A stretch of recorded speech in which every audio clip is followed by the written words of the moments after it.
C'est tout bon? C'est tout bon. Ça fonctionne, c'est bon. Eh bien, bonjour à vous toutes, vous tous qui êtes rassemblés dans cette belle ville de Délémont, tout près d'une autre belle ville de Moutier. On ne sait pas si elle va nous rejoindre ou pas dans 2 semaines. Oui, c'est pas bien? Ah, ça vient, hein? Merci de nous accueillir dans cette belle église que Dieu aime tellement fort, parce que c'est la sienne, et qu'il a donné sa vie. Dieu donne sa vie pour vous, pour chacun de vous. Bienvenue aussi, je ne sais pas où je dois regarder pour les caméras au fond. Bienvenue à vous toutes et tous qui êtes assis chez vous, en famille ou en groupe de 5. C'est une joie aussi de m'adresser à vous et de vous communiquer le thème que m'a demandé David, que je remercie de tout cœur, et ce que le Seigneur m'a mis à cœur sur ce thème. Vous êtes prêts? On est go! Le thème, comment choisir un responsable? Bon, comme introduction, moi j'avais la question, ça va intéresser qui? Et puis je me disais, il y a 2 semaines, on a déjà de la peine à trouver des conseillers municipaux, à trouver des responsables qui s'engagent dans un secteur de l'Église, et en plus enseigner à tout le monde comment les choisir. Bon, si je parlais à Moutier, j'arriverais peut-être à intéresser les gens, à leur dire comment choisir entre l'autorité de Berne et celle du Jura. Les cœurs pourraient s'enflammer, et selon ce que je dirais, je pourrais même partir avec 1 ou 2 flèches dans le corps. Ce serait passionnant, je ne sais pas. Donc, je me suis dit, pour que ça nous intéresse chacun, et donc je ne fais pas une critique à David, hein, je prends le thème, je le prends selon Dieu, je vous pose la question, c'est quoi un responsable? Déjà un. C'est quelqu'un à qui l'on confie une autorité sur une réalité définie, limitée, avec une tâche précise et qu'il dirige. Ça peut être une chose, une entreprise, un groupe de personnes, un territoire. Il y a toujours une surface de responsabilité qui est confiée à la personne responsable. Donc, si je conclus bien et que je vous regarde, il n'y a personne ici qui n'est pas responsable de quelque chose à diriger. Personne. Et je ne parle pas souvent de l'Église. Ton foyer, chez toi. Même si tu es seul, tu nettoies, enfin j'espère. Donc tu diriges ta place de salle de bain, par exemple. Tu diriges ta place de cuisine. Tu diriges ton lieu de travail dans l'entreprise. Tu diriges, peut-être une chorale. Il paraît qu'il faut chanter dehors parce que ça va être bientôt permis. Aujourd'hui, c'est un peu dur. Hein? Donc, pour commencer, chaque adulte ici, je dirais, est responsable de diriger sa propre vie. Donc je m'adresse ici à des adultes qui sont tous responsables, aussi chez vous. Donc le message devrait pouvoir te concerner, puisque tu as la responsabilité, toi et toi seul, de diriger ta propre vie. C'est déjà un pouvoir énorme qui nous est donné. Il n'y a personne qui va pouvoir diriger ta propre vie à ta place. Ça n'existe pas. Même Dieu qui dirige ta vie ne va pas t'enlever le pouvoir de diriger ta propre vie. Waouh! Il ne va pas tout faire à ta place. Et pour les parents, par exemple, s'il y a des parents parmi nous et parmi vous là-bas, dirigez votre propre famille. Bon, alors diriger sa propre vie, oui. Mais comment? Quand on entend ces mots « diriger sa propre vie », on entend peut-être des mots comme « autodiscipline ». Alors, pendant la pandémie, le Covid, l'autodiscipline, on y a tous été confrontés. Et on a dû accorder plus ou moins du temps à ce qu'on estimait important, avec ses réussites, ses échecs. Et puis tout le monde est d'accord, même dans le confinement, l'amour n'est pas confiné du tout, jamais. L'amour n'est pas confiné, même en prison, il n'est pas confiné. Tu peux toujours aimer quelqu'un en priant pour lui, à l'autre bout du monde, investir ta vie. L'intercession n'est jamais confinée. Dieu n'est pas confiné. Ta prière, où que tu sois, c'est lui qui descend. Matthieu 6,6, prie ton Père qui est là dans le secret, dans ta chambre. Donc nous avons été confrontés à toutes sortes de défis à cause de la solitude sociale. On s'est retrouvés seuls, beaucoup plus seuls, avec la question comment je dirige ma vie dans ces temps où tout est chamboulé, mes habitudes, mes petites et grandes habitudes, où je peux quasiment plus rien programmer. C'est du jour le jour souvent, en tout cas pour les vacances, j'imagine, pour vous aussi, à moins que Délémont soit un microclimat sans virus. Qui sait, hein? Donc, quand tu entends ce mot autodiscipline, dirige ta vie, ça t'oriente vers quoi? J'arrive à mon premier point. Souvent, quand on pense à ces réalités, on pense « Ouais, j'ai vraiment pas bien réussi. Oh, mais je devrais faire beaucoup plus d'efforts. » Et puis on pense qu'on est livré à nous-mêmes en train de devoir réussir par des règles, par de la loi, à prier plus, à lire la Bible, à intercéder, à aimer les gens même quand c'est plus dur et que personne ne m'aime parce que je suis tout seul dans ma chambre, dans mon appartement. Je n'ai pas toujours de la famille. Et que même les familles à 5, si vous êtes 5 en famille, c'est cuit. On ne peut pas inviter une autre famille. C'est le cas de nos enfants, les 3 qui sont 5 en famille. Alors la réalité, c'est que quand Dieu nous parle de nous diriger et de responsabilité, il nous conduit à la grâce. Il ne conduit pas à la loi. Il faut, tu devrais, tu aurais dû, tu n'as pas fait. Il nous conduit à la grâce. Romains 5.1, l'accès à la grâce. J'aimerais commencer par un point positif qui fait suite à ce qu'on vient de vivre. Nous nous imaginons toujours qu'il nous faut faire un... Alors, ce n'est pas contraire à ce qui a été dit, Claudia, mais ça va rejoindre ce que tu dis. C'était Claudia, là, aussi? Christina, pardon. Oui, Claudia, je sais que c'est toi, mais je pensais que c'était aussi Claudia. Excusez-moi, Christina. Je vais l'expliquer comme ça. Sur ma porte de bureau, j'ai un dessin fait par une amie, très naïf mais très beau, avec une colombe qui descend du Père, et c'est marqué « Tu es mon fils et je t'aime ». Je vois ça, j'entre dans mon bureau, j'entre non pas pour faire un chemin vert, mais quand j'entre, je suis rappelé, c'est ce que tu es. Donc, j'entre dans mon bureau, je me rappelle, sur mon lieu de travail, sur mon lieu de prière, sur mon lieu de PowerPoint, sur mon lieu d'engagement et de téléphone, je suis ton fils. J'entre, non pas je deviens fils, mais je me rappelle, je suis fils. Je suis en pleine conscience, pour utiliser des termes du Nouvel Âge, je suis en pleine conscience, je suis fils. C'est instantané. Je me rappelle instantanément, je suis fils et tu m'aimes. Et je me revais à nouveau de cette promesse et de cette vérité, c'est instantané. J'aimerais vous suggérer, parce que ça m'est arrivé plusieurs fois, que au lieu d'imaginer un chemin, nous prenions des promesses et instantanément nous disons « j'y suis ». Romains 5.1, nous avons accès à cette grâce, c'est une grâce de s'approcher de Dieu, dans Romains 5.1, comme on l'a pris. C'est une grâce d'être dans sa présence. Nous avons accès et nous y tenons ferme depuis qu'on est justifié.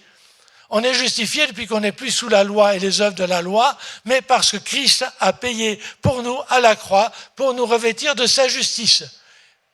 Il a payé toutes les œuvres qu'on n'a pas faites, qu'on aurait dû faire, où on se dit c'est pas juste, c'est pas assez. C'est terminé à la croix. On rentre avec sa justice. Il n'y a pas besoin de faire 36 000 chemins quand tu es chrétien. Tu y es. Il faut juste se souvenir, tu y es. C'est instantané. Des fois, je pense à mes péchés et puis je vois le propitiatoire, le couvercle, où le sang du Christ a coulé. Donc, au lieu de penser à mes péchés pendant des heures et des heures, je les confesse quand il faut. Hein, ça, je garde mon ardoise personnelle, je confesse. Mais quand l'accusateur vient, c'est instantané. Le sang de Jésus est sous le propitiatoire. Je n'ai pas besoin de faire un chemin, c'est instantané. Donc, ça, c'est une première piste que j'aimerais vous suggérer. Prenez les promesses que vous connaissez et entrez-y instantanément. Arrêtons de faire ces espèces de longs chemins pour se réapproprier instantanément.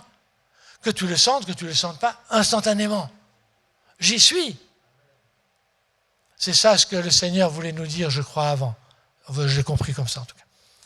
Donc, c'est la grâce. Donc, je ne vais pas vers, en faisant beaucoup d'efforts, je pars depuis la grâce pour trouver l'autodiscipline. C'est très différent comme chemin.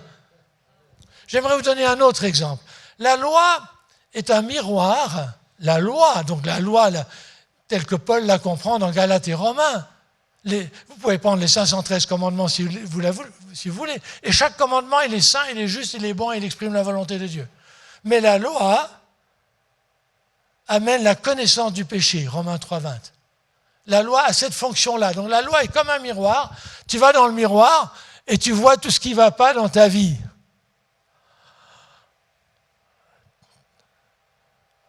Tout ce que tu n'arrives pas à autodiscipliner. Si nous pensons responsabilité nous met dans la loi, ça veut dire que nous pensons que la responsabilité nous met devant un miroir et on va devoir voir tout ce qui ne va pas. Et puis en plus, les frères et sœurs vont bien nous aider à voir ce qui ne va pas. Ils sont des deux côtés du miroir, t'as vu hein? Parce que c'est quand on se regarde soi-même trop dans ce miroir de la loi, on commence à regarder les autres dans le miroir de la loi.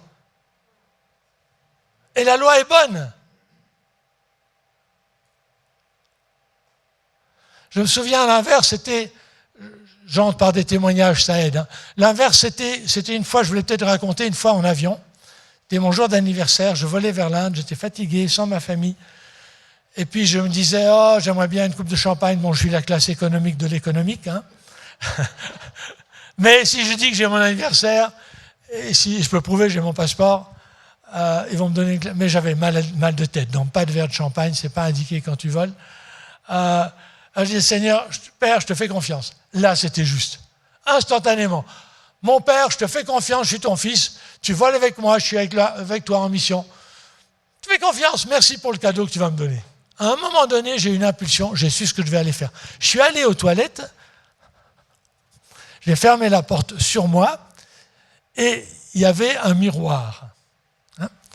J'ai regardé le miroir et j'ai su ce qu'il fallait lui dire au miroir.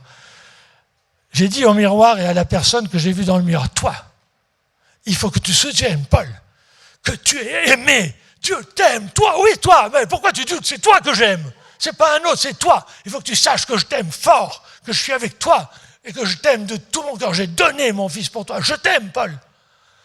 Et j'ai parlé comme ça. J'ai prophétisé sur moi-même. C'était le cadeau de mon père. Et le miroir m'a renvoyé l'image, non pas de la loi, mais de Jésus-Christ qui m'aime, du Père qui m'aime, du Fils que je suis. Je me suis rassis, j'étais content, très heureux. C'est une couche comme ça qui est partie de mon attachement aux règles, à la loi et au miroir qui me tue et me condamne. La grâce, c'est Jésus-Christ qui est ta justice et ta vie. Romains 5, 9 à 10.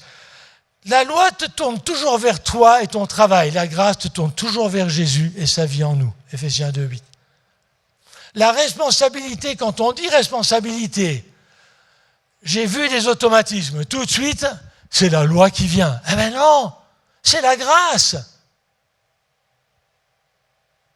La responsabilité est un exercice encore plus grand de vivre la grâce de Jésus. C'est un appel à prendre encore une dose plus grande. Et plus tu as de responsabilité, plus la dose de grâce dans laquelle tu es appelé à puiser en Jésus est grande. Parce que sinon, tu vas vers la loi. Et il y a pas mal de gens qui vont t'y aider. Mais la loi tue. La loi exige tout, mais la grâce pourvoit tout en Jésus-Christ. Philippiens 4, 19. Je peux avoir tous vos besoins avec grâce et avec gloire en Jésus-Christ. Pour finir, la loi, donc ce qu'il faut faire, pas faire, les exigences et tout ça, ne lèvera jamais le petit doigt pour t'aider. Saint-Esprit, oui, mais pas la loi. la loi ne t'aime pas. Mais Dieu, oui. Bon, alors diriger sa propre vie, autodiscipline, apprentissage de prière, entrer plus loin dans l'intercession, c'est pas par la loi. Jésus est de ton côté, le Saint-Esprit est de ton côté. Ok. Donc, diriger sa propre vie n'est jamais prévu autrement dans le royaume de Dieu que uni à Jésus, par le Saint-Esprit, dans la confiance, dans un Père qui t'aime. C'est le point de départ. C'est pas quand j'ai été responsable 10 ans et que j'ai tout fait bien que le Père il va dire « c'est bon, on va faire une petite fête pour toi ». C'est au départ de la mission, quand tu prends l'avion, quand tu t'envoles pour l'Inde, enfin pour ta responsabilité. L'union à la loi tue, c'est Christ ou la loi. Chez Paul, ce n'est pas les deux. C'est l'apprentissage de toute une vie de faire cela. Pour moi, je donne un exemple, la discipline de la nourriture. On a tous des disciplines spirituelles, hein. Le silence, l'étude de la parole, la générosité, l'ouverture de sa propre maison, partager sa voiture, c'est bien, enfin, multiples disciplines spirituelles. Hein. Celle de la nourriture est difficile pour moi. Hier soir, on a parlé pendant 1 heure avec Christine de comment, c'est moi qui parlais, enfin elle a aussi dit le sien, mais moi je dis le mien là, comment vivre avec le Saint-Esprit, le jeûne, enfin, vous voyez, moi je suis comme les Français, ils ont marqué dans un journal, ils ont pris en moyenne 2,5 kilos durant la pandémie, moi c'est 2. C'est 2 de trop, mais je suis dans la moyenne des Français, peut-être des Suisses aussi, je ne sais pas. Ça ne me fait pas plaisir du tout. J'en vois quelques conséquences. Mais quand tu es seul, tu fais tout à distance, télétravail, oh c'est dur. Et on a débattu, j'ai dit à Christine, mais moi j'arrive pas par moi-même. Me dire non, non, non, tout le temps, non, non, non, non. Pas ça, pas encore ça, pas le petit gâteau, pas de sucrerie. Non, non, non. À 10h, une pomme. À 4h, une pomme. Le soir, tu manges quasiment rien. Parce que sinon, non, non, j'arrive pas. Donc j'ai dit, j'ai besoin de vivre le jeûne avec le Saint-Esprit. Je n'ai pas encore tout à fait trouvé le chemin. Mais comme je vous le dis, et que je sais que j'ai un Père, il est en train de me le montrer, même si je ne le vois pas. Mais j'ai confiance. Vous voyez ce que je veux dire? Tout par lui, tout en lui, et tout cela pour lui. Bon, pour choisir des responsables, évidemment, donc il faut commencer par regarder la grâce. Ah, qu'est-ce que j'ai fait? Pardon. Comment dirigent-ils leur vie, leur travail séculier dans l'esprit? Parfois, quand on cherche des responsables, on veut des gens avec des forces propres, énormes, qui fonctionnent par la loi, et pas par la grâce de Christ. On veut des gens performants. Des gens qui ont... Non, je ne vais pas le dire, ça vient après. J'aimerais dire, oui, nous avons besoin de compétences. C'est clair que si tu mets... comme chef de chorale, non, si tu mets, oui, comme chef de chorale, quelqu'un qui chante faux, ça veut être difficile, hein, voir les choristes de films. Donc c'est clair que nous voulons, dans des endroits précis, des gens qui ont des compétences, donc des dons naturels et des dons spirituels, donc des compétences que Dieu leur donne pour un domaine. Donc il est bon de chercher les bonnes compétences dans un bon domaine. Il est bon aussi de connaître ses propres compétences, dont l'esprit, dont naturel, pour s'engager là où sont nos compétences et pas essayer de boucher tous les trous parce qu'on a une bonne âme, gentille et qui s'adapte à peu près à tout, mais ce n'est pas le projet de Dieu pour son Église. Mais Dieu veut les compétences, mais fonctionnant dans l'esprit et la grâce. Pas dans les œuvres et les performances de la loi. Là-dessus, Dieu dit non, c'est pas moi. C'est tout l'Évangile dit non, pas par les œuvres de la loi, pas par la performance, non. Pas pour mériter, pas pour chercher à avoir une place, pas pour trouver son identité dans le faire, le pouvoir, l'avoir, la renommée, le nombre d'argent qu'on arrive à faire venir dans l'Église. Ça c'est dur des fois, mais bon. Donc la question c'est, selon le cœur de Dieu ou autre chose? David était un leader selon le cœur de Dieu. Saül était un leader cherchant à construire sa propre image populaire. Je pense que vous avez tous observé depuis une année et même plus tous ces mouvements dans différents endroits où des leaders très très populistes se lèvent et ne cherchent pas trop le bien du pays, mais cherchent surtout le leur. Je ne vais pas nommer de nom, mais celui qui a des yeux pour voir a pu le voir quand même. Ce n'est pas le cœur de Dieu. Pour choisir, le risque est là pour chacun de nous, et j'aimerais le dire, c'est le deuxième risque. Le premier, c'est responsabilité égale, je dois y aller. Deuxième risque, choisir un leader selon sa propre image. Mon image, moi. Je donne un exemple. Si ma relation intime avec Dieu est faible, mais que je m'en tire extrêmement bien, c'est-à-dire que j'arrive très très bien à vivre toutes mes responsabilités, que ce soit que je suis un conducteur de bus ou de train ou un forestier ou un chef d'entreprise, j'arrive très très bien à vivre en ayant une intimité avec Jésus, une vie de prière quasiment inexistante. Ça va bien. Donc je vais favoriser des leaders qui s'en tirent très très bien, qui ont plein de forces naturelles et qui s'en tirent très bien sans la prière et l'intimité avec Dieu. Ça, c'est un danger. C'est juste un exemple. Selon notre image, là où nous, on n'arrive pas, on va accepter des leaders qui vivent de leurs forces naturelles et qui ne cherchent pas en Dieu. Et ça demande un discernement. Nous avons tellement besoin de leaders forts qui vont être les forces naturelles. Compétences, oui. Forces naturelles, non. Parce que Dieu, je ne sais pas comment dire, des fois il les brise, pas parce qu'il veut briser la personne, mais il veut la dépendance. Ça demande des yeux spirituels pour voir ça. Je ne sais pas si vous me comprenez. Sinon, on a des Sauls, des Saül, on a des rois qui nous tyrannisent, des petits rois dans les responsabilités. On ne veut pas des petits rois.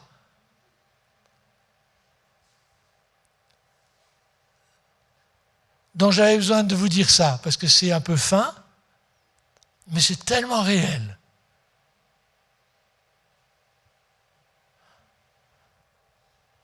Les mouvements ne vont pas être trop longs, j'espère. Premier mouvement, là j'en ai 5. Ne regardez pas votre montre, s'il vous plaît. C'est gentil. Non, personne ne l'a regardé, c'est un joke. Au moins, j'entends des rires, parce que quand j'enseigne en distanciel pour la HET Pro, vous savez comment c'est, hein? Tu as 21 élèves, ils coupent tous leur micro, donc je leur dis quelque chose de drôle, puis c'est le grand silence. Puis moi, je ne sais pas si j'ai été drôle, donc de temps en temps, pour avoir un peu d'encouragement, je leur dis, si ça a été drôle, est-ce que quelqu'un me ferait le plaisir d'ouvrir le micro et de faire ha ha ha ha? Puis il y en a un ou deux qui le font, mais je sais que c'est authentique quand ils le font. Bien, premier mouvement, l'autorité. Alors ça ne fait pas partie du quiz. Oh, j'ai oublié de... Pardon. J'ai pesé sur le mauvais bouton. Excusez-moi. Je ne fais pas le quiz, mais ma première question, c'est quoi l'autorité? Alors selon le Littré, le pouvoir de se faire obéir. Levez-vous, asseyez-vous, rampez par terre. Non. Dans l'église, c'est aussi comme ça? Ça me paraît un très très mauvais point de départ si vous voulez décerner quelqu'un comme responsable à partir du pouvoir de se faire obéir. Je récuse cette définition par rapport à l'évangile. Ça ne me paraît pas être par là que le Seigneur part pour définir l'autorité d'un responsable. Oui, il faut une autorité, sinon tu n'as pas de responsabilité. On te confie une autorité. L'étymologie du mot vient du latin auctor, et auctor, c'est celui qui fait naître, qui soutient une chose, la développe pour la faire croître. Naître, soutenir, développer, croître. Allez, prendre la place, grandis. Grandis-toi, grandis, toi grandis. Prends la place que le Seigneur te donne, grandis en Christ.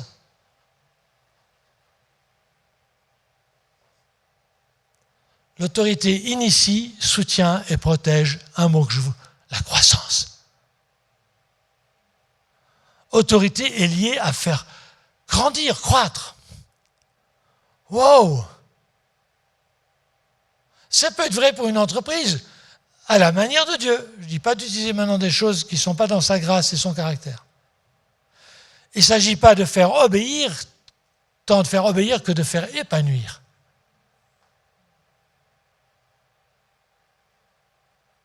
Je crois que c'est vrai même dans une entreprise. Des gens heureux dans une entreprise, heureux de travailler, travailleront mieux que des gens qui ont toujours peur de se faire renvoyer parce qu'ils n'arrivent pas à produire. L'épanouissement, c'est le fruit qui sort de ta vie.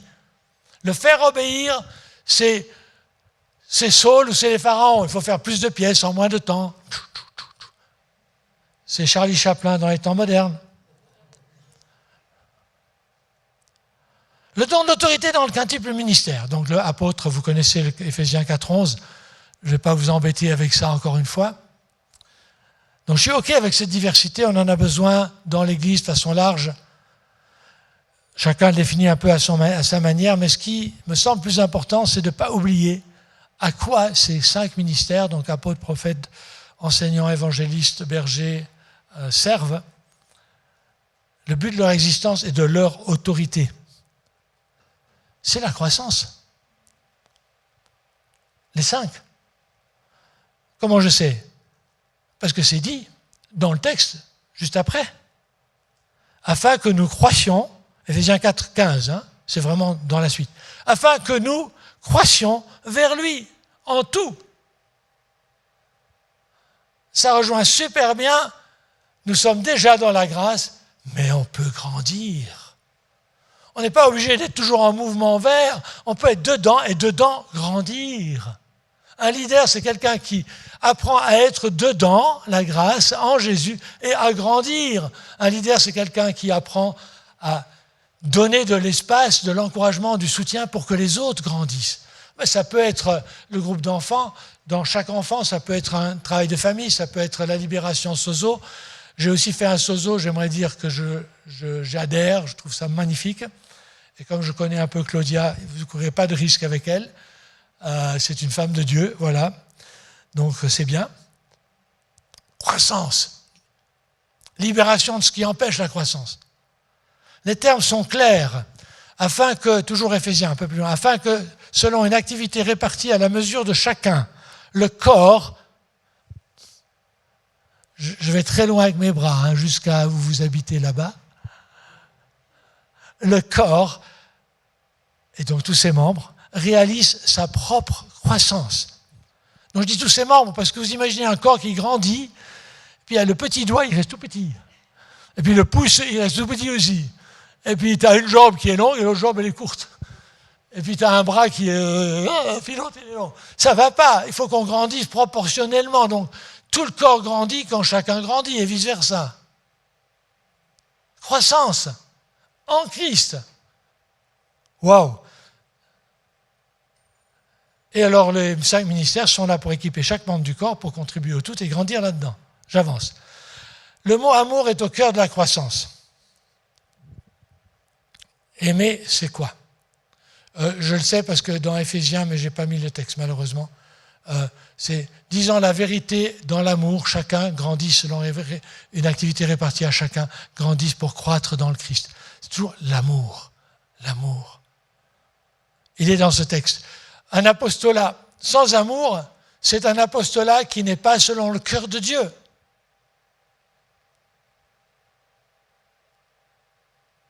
Il y a des Sauls dans tous les ministères, des rois tyranniques qui veulent juste vous faire obéir. Je ne dis pas qu'il y en a ici, je ne suis pas en train de juger. C'est juste qu'il faut vraiment discerner ce qu'on veut pour soi et les autres. Alors le mot amour, c'est quoi ? Il est au cœur de la croissance. C'est quoi aimer quelqu'un ? La vraie nature de l'amour, c'est d'aider un être à se construire. C'est Stan Rougier, qui est un prêtre catholique que j'aime beaucoup. Aider un être à se construire. C'est tellement décentré de soi. Aimer, c'est aider l'autre à grandir, à se fortifier dans la grâce, dans l'amour, dans la prière. C'est tellement désintéressé. Ça, c'est du beau leadership. Si quelqu'un s'engage à t'aider à vivre, il t'aime. S'il s'engage à tout mettre en œuvre pour que tu développes tes capacités, il t'aime.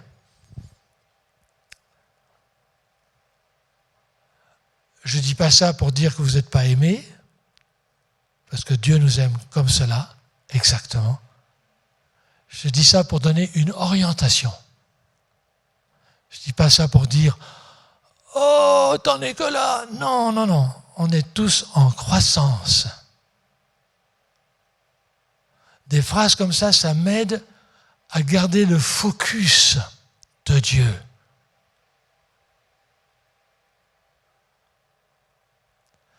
Les 5 ministères dirigent vers quoi? De manière collective, de manière personnelle, la croissance de la foi, donc ça c'est dans le texte, la connaissance de Jésus, le Fils du Père, vous pourrez relire. Et le terme qui rassemble, c'est la maturité à la taille de la plénitude du Christ. La plénitude du Christ, c'est la gloire pleine. Moi, je pense franchement que personnellement, j'en suis encore à mettre juste les pieds dans l'eau. Mais la gloire de l'océan, je ne connais pas en Dieu. Je ne pense pas. Je suis sûr que non. Il y a beaucoup plus, je suis sûr. Donc, j'ai encore de belles années de croissance devant moi, de maturité vers la plénitude du Christ. Bon, c'est le premier, on avance, on court. Deuxième mouvement, modèle. Ça va encore? 2 textes clés pour moi. S'adressant aux anciens, Pierre dit « Devenez les modèles du troupeau ». Donc tout responsable, ancien là, mais j'aimerais plaider que tout responsable a un rôle de modèle. Parents, pour vos enfants, chefs d'entreprise, pour tous ceux qui l'emploient, dans une équipe de nettoyage de surface, eh ben, tu témoignes comment tu nettoies par rapport à d'autres, pas pour montrer que tu es le meilleur et le plus grand et que tu es parfait, mais tu es un modèle. Paul, dans son leadership face aux Corinthiens, il dit « Imitez-moi, comme moi j'imite le Christ ». Des fois, je dis ça aux gens à qui je prêche. S'il vous plaît, si vous voyez Christ en moi, dans ce que je fais, ma manière d'être, imitez-moi. Mais si vous ne voyez pas le Christ, s'il vous plaît, ne m'imitez pas. Vaut mieux pas. Je ne veux pas être responsable de vous montrer des choses qui ne sont pas bonnes. Pour une équipe de responsables, cela signifie montre l'exemple. Ce que vous demandez aux autres, comment le modélisez-vous entre vous? C'est des choses que j'ai essayé de vivre quand j'étais en paroisse, dans mon conseil de paroisse, dans l'église réformée puis l'église évangélique. C'est des choses que j'essaie de vivre dans toutes les équipes où j'ai été et où je suis. C'est de vivre d'abord dans l'équipe de responsables ce qu'on attend des autres. L'écoute de Dieu. N'enseignez pas l'écoute de Dieu aux autres si vous n'écoutez pas dans l'équipe de responsables. Ça s'apprend, écoutez ensemble. Le développement des dons de chacun, la prière, l'amour vrai, ouvrir ses cœurs les uns les autres, l'amitié. L'Église, c'est ma conviction, ne pourra jamais aller plus loin que ce que les responsables développent entre eux. Montre l'exemple. Essaye, fais des pas. Dans la grâce, avec le Saint-Esprit, dans l'amour du Père. C'est pas lourd. On peut essayer. C'est pas un tu dois, il faut. 2 précisions. Le texte de 1 Pierre nomme l'Église le troupeau de Dieu. Alors, je ne vais pas insister sur le mot troupeau qui est, dans le contexte, est très élogieux, mais pour nous un peu moins. Jamais l'Église comme personne n'appartient au leadership. Dans la responsabilité, quand elle touche des personnes, dans le royaume de Dieu, jamais ces personnes, ou le groupe de personnes, ou le groupe de louanges, ou le groupe de caté, ou le groupe de sozo, ou le pastorat, ou le conseil d'église, ou les anciens, jamais ils ne sont propriétaires. Jamais c'est à eux. C'est le troupeau de Dieu. C'est l'église de Dieu. Jamais, jamais. Ça change la perspective. Même la terre, elle n'est pas à nous. Elle est à Dieu, il nous la confie, mais elle n'est pas à nous. Ça renforce le mouvement conduire par l'exemple. Le mot autorité, encore un petit bout de grec ici, vient de exousia, ce qui permet encore de glisser un principe qui me paraît extrêmement important. Exousia, donc le mot autorité en grec, c'est ek, ordre, et ousia, l'être. La vraie autorité spirituelle dont nous parlons, celle qui est dans la grâce, celle où les compétences marche avec le Saint-Esprit, celle où des gens nous sont confiés, une personne, 2 personnes, une famille, une entreprise, elle sort de l'être. Elle ne sort pas du ton de ta voix, elle ne sort pas du maximum que tu fais, elle ne sort pas du drive, il faut plus, elle sort de l'être. qui tu es uni à Christ dans tes profondeurs. Jésus s'intéresse beaucoup, beaucoup plus à qui tu es qu'à ce que tu fais. Et l'arbre, c'est l'être. C'est l'être qui porte du fruit. C'est très peu suisse, je veux bien, mais je dirais que c'est très peu adamique. Enfin, d'Adam. Et ce qui va sortir de toi, c'est ça qui va être le modèle, l'exemple. On ne peut pas la jouer aux gens d'aujourd'hui. On ne peut pas les tromper. Ça ne marche plus. Comme lui de Funès dans Rabbi Jacob. Et qui dit comme patron, « Ah ben je leur promets tout, faut tout promettre. » Mais je leur donne rien. Ça ne marche plus aujourd'hui. Conclusion, on ne peut pas se conduire quelqu'un plus loin que ce dans quoi on est allé soi-même. Diriger en montrant l'exemple, conduire à partir de qui tu es en Christ. L'être, c'est le plus important. Le reste, c'est le terrain d'exercice. Les problèmes, les défis, les désaccords, les finances, les bâtiments, ça, c'est le terrain d'exercice pour être en Christ. Il ne faut pas se tromper. Vous avez encore... Je dois choisir. Alors je dis la foi, je vais le faire vite, vous allez comprendre. La foi dans un leader, elle est super importante. La foi, c'est la confiance dans tout ce que la Bible raconte. Dans une équipe, il est bon d'avoir des hommes et femmes de foi en Dieu, ceux qui voient les possibilités avant qu'elles ne deviennent réalité. La foi voit le possible, invisible. Ceux qui voient plus loin que les autres avant les autres. Ceux qui reçoivent des visions, des rêves, des initiatives. La foi fait avancer les réalités promises, donne de l'élan. Si dans une équipe, vous n'avez pas de mesure de foi en Dieu, avec une mesure de rêve, de vision, de possible, votre équipe, ou bien elle fait juste de la maintenance, ou bien elle recule en arrière. La foi est à développer en tout responsable, même pour toi-même. Si tu n'as plus de vision de progrès possible pour toi, mais t'es mort. Enfin, j'accuse personne. Parce que la vie, elle est croissance, elle est développement.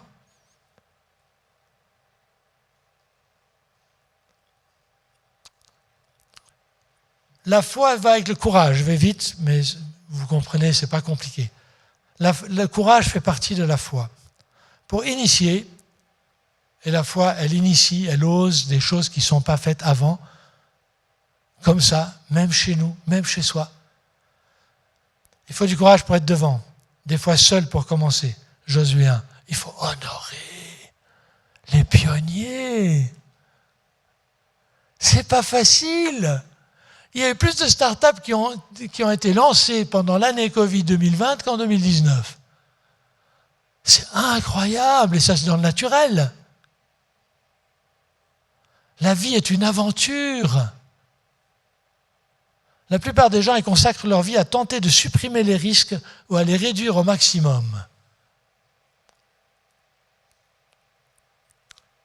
Ça, ce n'est pas un objectif pour la vie. C'est OK d'avoir des assurances, de ne pas aller dans les pays exprès où je sais que je risque de mourir, si je n'y suis pas appelé. Si on suit la somme de nos peurs, on passe à côté de la vie pleine. La peur est l'ennemi de la foi. Il y a beaucoup d'autres choses.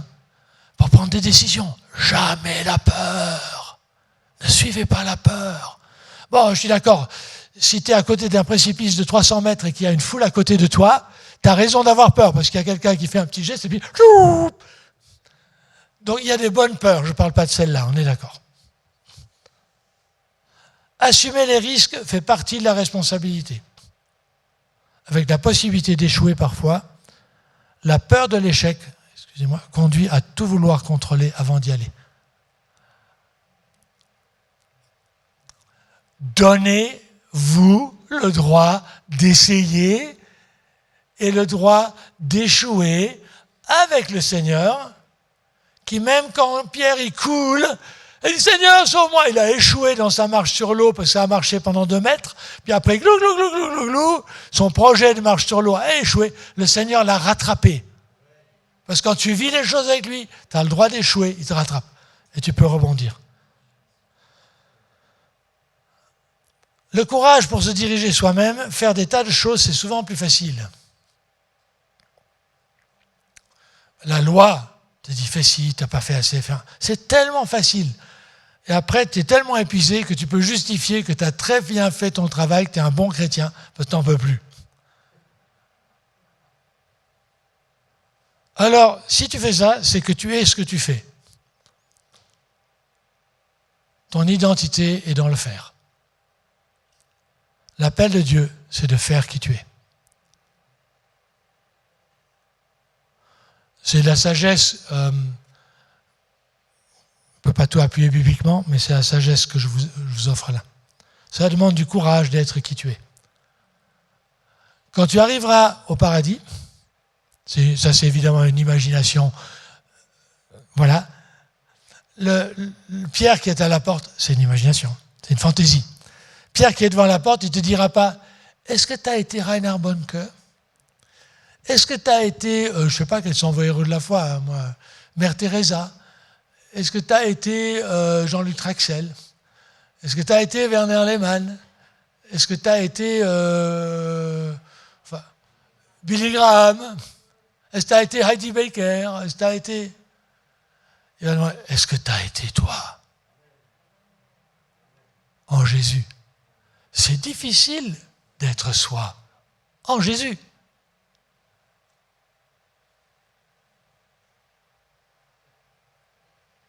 Et de ne pas se conformer pour être ce qu'on croit que les autres aimeraient qu'on soit.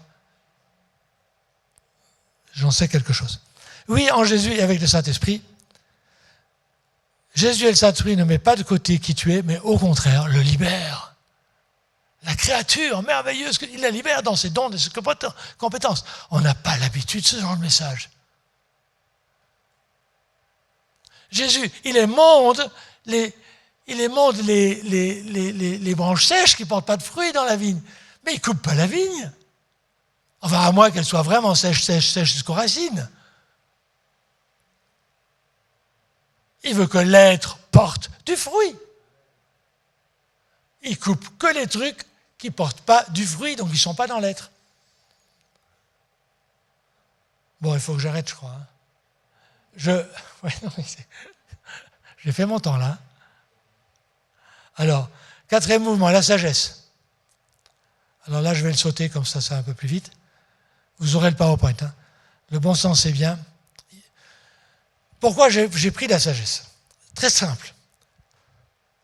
La foi, la vision, les rêves, les possibles, tirent en avant une équipe, des responsables. Mais tu peux faire ça de manière non sage, pas dans le bon timing, trop vite, en imposant ta vision, en croyant parce que Dieu t'a parlé durant la nuit, qu'automatiquement il a parlé la même chose à tout le monde la nuit d'après. Eh non, il faut la sagesse. Mais la sagesse, pour les Suisses, c'est des fois juste retenir par les peurs. Il n'y aura pas l'argent, et puis je ne comprends pas très bien ta vision. Et puis on tire. Donc tu as le pauvre bœuf, là, il tire le char que Jésus lui a dit de tirer sous le joug de Jésus. Puis tu as tous les autres qui essaient de tirer en arrière. Il y a une sagesse humaine, psychique. Elle n'est pas du tout de Dieu. Je ne vous dis pas ça contre vous, je sais chez moi. Parce qu'on a peur. On a peur. On n'est pas dans la foi, on a peur. Non, on a peur. Je parle de sagesse de Dieu inspirée de l'Esprit. Genre Salomon. La clé de Salomon, c'est un roi. Donc un roi, il s'occupe de tous les domaines de la société. Aussi à l'époque.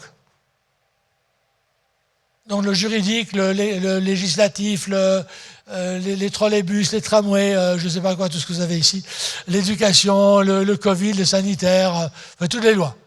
C'est compliqué, hein. Surtout aujourd'hui, c'est compliqué.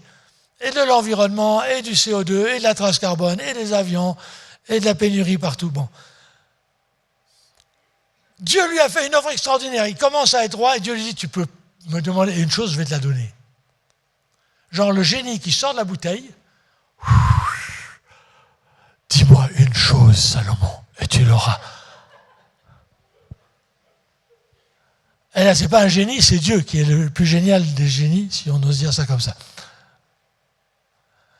Qu'est-ce qu'il va demander, Salomon?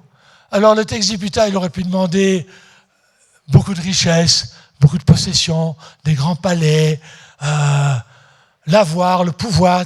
Il demande une chose, écoutez là, ce qu'il demande. 1 Roi 3,9. Pour être roi, donc responsable au top, 1 Roi 3,9. Donne-moi un cœur qui écoute. Non, c'est pas écouter vaguement les bruits des fake news, des médias, enfin des réseaux qui font des vagues un peu partout. C'est un cœur qui écoute soi-même Dieu. Un cœur qui cherche la sagesse de Dieu. Qu'est-ce que tu me dis? Je ne sais pas, Seigneur, je ne sais pas si je dois licencier cette personne ou pas. Est-ce que je lui donne encore une chance ou pas? Qu'est-ce que tu me dis? Je ne sais pas, Seigneur, si je dois confronter cette personne ou pas. Qu'est-ce que tu me dis? Cet enfant, qu'est-ce que je fais maintenant? Il est comme ça, je ne peux plus rien en faire. Seigneur, qu'est-ce que tu me dis? Vers qui je peux aller pour demander conseil? Qu'est-ce que tu me dis pour me mettre en route? Pour gouverner même sa famille? Qu'est-ce que tu me dis? Pour reconquérir son épouse? Qu'est-ce que tu me dis? Ou son époux? Qu'est-ce que tu me dis? C'est la clé des clés. Franchement. Ah, on n'y croit pas,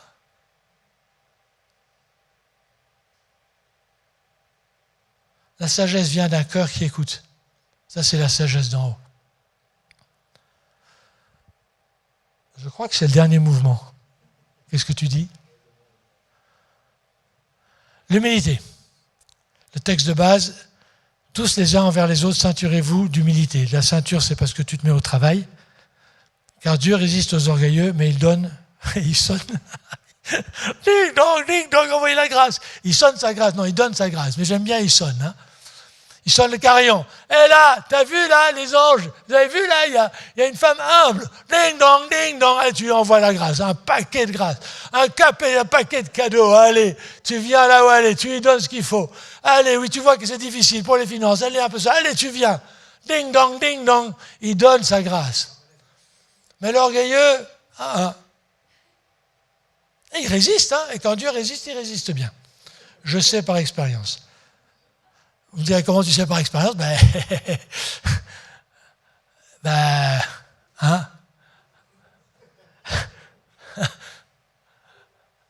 Bon. Un responsable qui fonctionne dans l'orgueil empêche la vie dans la grâce de Dieu, chez soi, dans une équipe de responsables. Jésus est doux et humble de cœur, Matthieu 11, ça vous le savez. Venez à moi, je suis doux et humble de cœur. Jésus, le roi des rois. Okay. Moïse, le plus grand leader de l'Ancien Testament, était l'homme le plus humble de la terre. Je n'ai pas eu le temps de trouver les références, mais c'est clairement dans la Bible, vous la trouverez avec Google. Paul, j'ai servi le Seigneur en toute humilité. Quelques marques d'humilité, j'ai quasi tout de suite fini. Ne cherchons pas notre avantage, mais celui du plus grand nombre.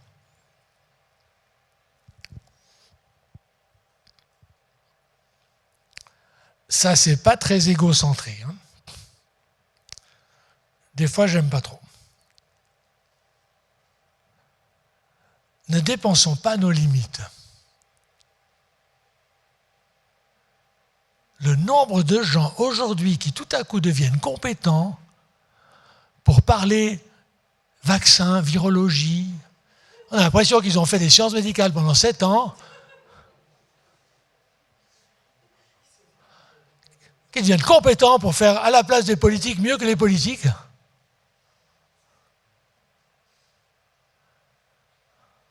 Vous êtes d'accord? Je ne dis pas, on peut discuter, on peut réfléchir, pas de souci. On va parler de tout, on a le droit. Mais des fois, là, l'arrogance, ils parlent de choses qu'ils ne connaissent pas, des fois. Fais attention.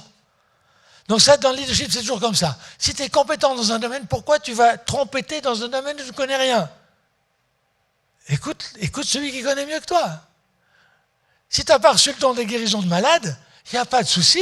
Tu as reçu un autre don, pratique ton don, mais écoute celui qui a le don de guérison des malades. C'est comme ça que ça fonctionne avec les dons. Ne prenons pas sur nous la gloire des travaux d'autrui, luttons contre la culture de la comparaison qui nourrit toujours la loi et l'orgueil. Un bon responsable, si vous devez en choisir un, c'est quelqu'un qui n'est pas dans la culture de la comparaison. Il est plus grand, plus haut, machin. Il donne la place à chacun. Chacun peut grandir de là où il est. C'est ça qui est important pour un responsable. Oh, que c'est difficile, ça. Pour les pasteurs, d'être en équipe pastorale pour enseigner, c'est super hard. Parce que vous voyez pourquoi? Parce que les gens, quand tu as une équipe de gens qui enseignent, tu as tout de suite l'applaudimètre qui est plus haut pour l'un et plus bas que pour l'autre. Donc tu as deux gars, disons David et moi. David, il commence à prêcher avec moi, on est un duo. David reçoit des applaudissements max parce qu'il est plus beau, il est plus jeune et parce qu'il parle mieux que moi. Et puis après, Paul vient, il parle après, et l'applaudimètre il est plus bas. Et vous, petit Paul, ouais, dis donc, j'ai vraiment baissé, hein. Oh là là, on m'applaudit plus autant, donc c'est super dur. Et ça, je prends exprès nous deux, il n'y a pas de souci. Non, c'est pas du royaume. Allez, je termine. Soyons approchables. Un leader, il est, à mon avis, dans le royaume, il est approchable. Le leader qui fait peur, il est dans l'orgueil. Ouvrons nos propres cœurs et nos propres vies aux autres, le plus qu'on peut, dans le respect, dans la décence. Ne cache pas ton cœur, soyons à l'écoute des voix des autres. Dans une équipe, disons clairement ce que nous pensons, croyons, désirons, ressentons et ce dont nous avons peur, donc avoir un cœur ouvert et vrai. Dis ce que tu as dans les tripes. Dis-le humblement, dis-le sans hausser la voix, dis-le sans accuser, sans comparer. Dis ce qu'il y a chez toi. Point. Ça s'apprend. Ça, c'est de l'humilité. Cacher, c'est de l'orgueil. L'humilité, c'est vrai, oser. C'est pas facile. Hein. Si le mouvement de l'équipe ne va pas dans le sens que j'aimerais, ne te laisse pas offenser. Ne deviens pas bougon, ne fais pas de la résistance passive. Ne te sens pas tout à coup le gardien de toute la terre et de toute l'Église, parce que cherchons toujours le bien de toute l'équipe et non pas le nôtre en particulier. Ça, c'est l'humilité. Hein. Faites des tours de table pour dire des objections. Voilà, j'ai vraiment terminé. Pour dire ces objections à une proposition et avancer ensemble pour trouver l'unité. Quand il y a une proposition que tu fais, on est tellement marqué par la peur dans ce pays et dans nos cultures. Dès qu'il y a la moindre objection, soit on se sent obligé de la justifier dans la batterie, de parler devant une demi-heure. Pas besoin. Nous devons, à mon avis, l'humilité, c'est apprendre à proposer quelque chose, à laisser les autres parler, s'exprimer. Le mieux, c'est dire, mais quelles sont tes objections? Tu as le droit de dire tes peurs, tu as le droit de dire tes envies, ce qui manque. Et les objections sont une opportunité, et non pas une ennemie, une opportunité de progresser. Je dis ça parce que j'ai appris sur ce sujet. Moi, j'avais peur de donner quelque chose qui ne soit pas parfait. Donc les objections, c'est comme si j'avais entendu Dieu très mal. Je ne supportais pas. J'ai dû apprendre à dire, mais non, l'objection, c'est les autres qui entendent ton idée, et s'ils ne la rejettent pas, mais font juste des objections sur certains points, en faisant des tours de table, l'idée va progresser, va prendre une forme qui n'est pas celle de toi au début, mais une forme meilleure. Ça, c'est l'humilité. Je suis un peu concret. Bon, c'est fini, résumé. Grâce et non pas loi aussi pour le leadership. Diriger d'abord sa propre vie. Un leader à notre image selon le cœur de Dieu, Saul ou David. Autorité, amour et visée de la croissance. Sois un modèle, Pierre et Paul. Foi et courage, Josué. Sagesse et écoute de Dieu, Salomon. Humilité et travail en équipe, Moïse, Jésus, Paul. Voilà. Je vais quand même vous bénir, je peux. Alors je propose qu'on se lève tous et puis on va recevoir la bénédiction de Dieu.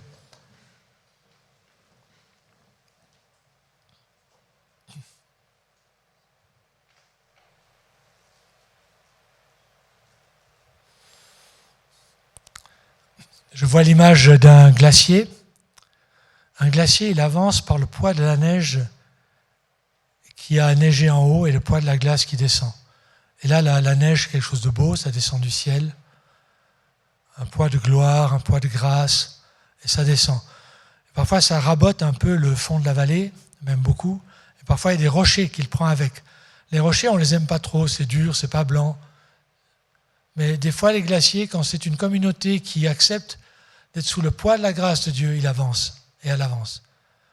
On dit que les glaciers, à cause du réchauffement climatique, ils reculent, c'est vrai. Mais dans le royaume de Dieu, les glaciers qui sont l'Église, ils avancent.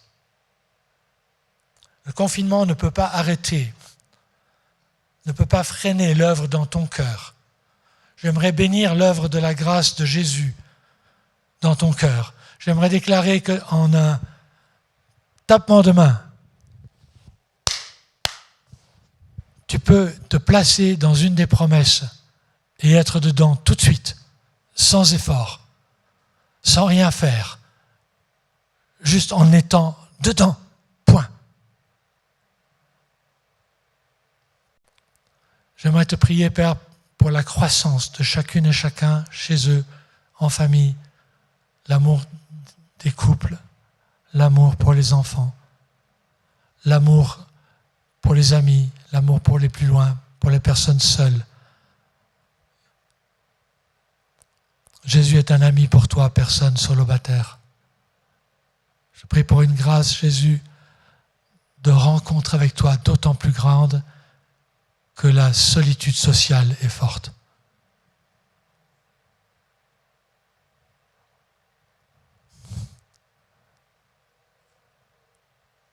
Merci pour cette communauté. Merci pour ce phare dans Délémon. Merci pour les multiples services à la ville, les uns aux autres que je ne connais pas tous. Merci pour les multiples responsables qui sont déjà debout. Je te prie que rien dans ce message ne soit du côté de la loi et ne soit pris du côté de la loi, du miroir qui accuse, condamne, mais dans la honte, la culpabilité. Je veux déclarer que l'ensemble du message, il est sous toi, Jésus. Et s'il y a des paroles chez moi qui ont produit le miroir de la loi, je te prie, Jésus, que toi, tu installes le miroir face à leur visage de la grâce, de la bonté, de la justice, du Père qui te dit à toi, Église de Délémon Gospel Center, je t'aime. Et toi, membre de cette Église, je t'aime. Père, envoie ton esprit d'amour pour une visitation là où les gens sont et pour une croissance, pour ta gloire.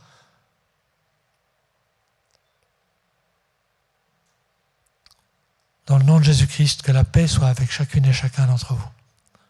Merci beaucoup de votre patience. On dit le quart d'heure vaudois, hein, mais je suis vaudois, qu'est-ce que vous voulez? Pardon. Merci de nous accueillir.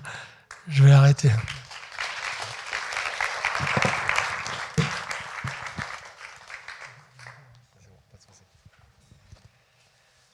Amen, alléluia. Merci beaucoup, Paul, pour ton message qui était très riche et très complet. Et puis, dans toutes les paroles qu'il nous a partagées ce soir, on peut... C'est comme si on a un peu différent. Quand on en mange un petit peu trop à table, il faut prendre le temps de digérer. Mais c'est là qu'on bénit la technologie d'aujourd'hui qui est enregistrée sur notre page YouTube où on peut réécouter en fait ce message parce que la réalité, c'est un message qu'on doit réécouter. C'est un message qu'on doit laisser ruminer dans nos cœurs. Et puis, ce que je voulais juste dire, quand on a invité Paul pour nous enseigner sur la question, on a demandé aussi à Thierry Juvet, qui est venu, qui nous a parlé de un point de vue dans ce qu'il est par rapport à la culture de l'honneur et tout. Toi, tu es venu partager avec ton cœur de nouveau la diversité des ministères pour faire croître l'Église ensemble. Mais ce qui est important, puisque je voulais dire, c'est que les deux messages là qu'on a entendus, celui de Thierry Juvet et maintenant le tien, je ne veux pas qu'il rentre ici puis qu'il nous ressorte. Je ne sais pas exactement comment on va faire, mais je vais revenir sur ces messages.